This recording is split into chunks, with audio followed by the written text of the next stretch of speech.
What's up, guys? Good morning. It's very early. We just came into Oklahoma about 40 minutes ago. I've driven through the night. I'm driving up here to meet a new friend of mine, Taylor, and we're going to try to turkey hunt this morning. And according to the weather, this could get interesting because they're calling for gusts up to 30 miles an hour this morning. So as many of you know, that's not necessarily conducive to a great turkey hunt. That's all right, we're gonna try it anyway. I don't know exactly what I'll upload after this. Probably gonna show you my wrap up in Kansas, how my Kansas turkey season came to an end. Got some decent footage from it. I'll probably show you guys. But anyway, stay tuned this morning. It's gonna be rough, it's gonna be windy, it's gonna be a skirt alert, as my dad always said. It's gonna be a serious deal. We'll be fighting the wind. But anyway, stay tuned and we'll see what happens.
They're coming. We'll do it right here. Yeah, okay. We're gonna have to. Okay, they're coming.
Yeah. Hold on. Get that long hair. Kill it.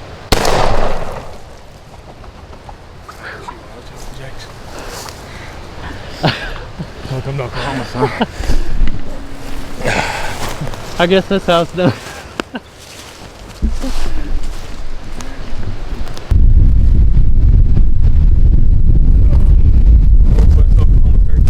You were center to him, and he actually, I was gonna have to shoot half a cedar tree to kill him. And I said, man, you'll find out right quick.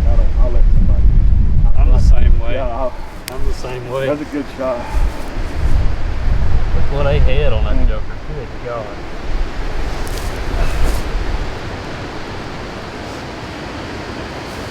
Boy, he's got a fan. He sure does. Beautiful. No 20 gauge. That TSS is just, what do you shoot? Yeah, how about that? Yeah, number 9. That's just, that TSS is just, Stomped him. it's off. Turned him a flip, man. He just flipped over backward. Well, I'll tell you what, guys. What's the wind blowing right now? 20, 25? Oh, yeah, 30? we're down in the bottom. It's not as, people can't, down in the bottom here, you can't tell as much, but yeah, it's 25s. Easily. And this is something you've been doing for several years, just hunting out here in this high wind. I'm not necessarily used to it. Yeah, the old Arkansas. Yeah, oh man, it's totally different. But I tell you what, this is a beautiful turkey. Oh, he's got a lot of white tip to him there. He, you know, I love the natural state, but the wind, you know, back home, you just shut down. Unless you had some field birds. But yeah, absolutely. you know, as this morning we moved off them other birds and come down through here, spotted these birds, and this bottom made a move, and I heard them gobble the first time I called, and then did you hear them the last time? Yeah, barely. You kind of threw a plan together at the last minute, and I'm talking about it worked. Yep, they Worked come on like a come on the string to us. That's the kind of stuff. That's the kind of turkey hunt you dream about, right there. That's why, you know, if a person knows it, that's, you know, knowing the lay of the land. That was key. I know this place pretty good, and that was key. They we was able to get ahead of them and get in that bottom where they could hear us, and you know, called a few times on that good slate call. And yeah, that was critical. I could tell that you got a response out of them like immediately. Yeah. So anyway, well, we got plenty more tags left, guys. We'll see what else we can get on. Yeah. How about that? Don't get much better than that, man. That's awesome. Hey, I appreciate You bet.